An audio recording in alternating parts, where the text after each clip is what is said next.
So, good day mga boss, madam. Yan, kakatapos lang mag-prepare sa dalawang unit. Registration talaga yung kulang. Nag-stop linos na naman.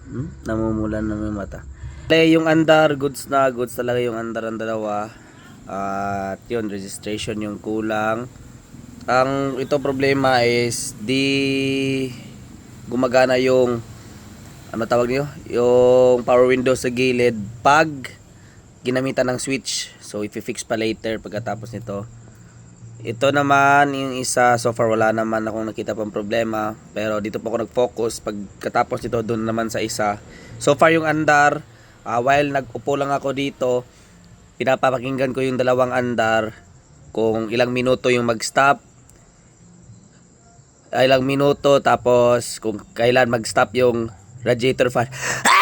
Ayun na naman, sinus. Tapos so far nag-andar naman yung fan.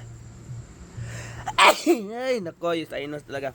Tapos okay naman yung fan, nag-aandar naman sa tamang temperature.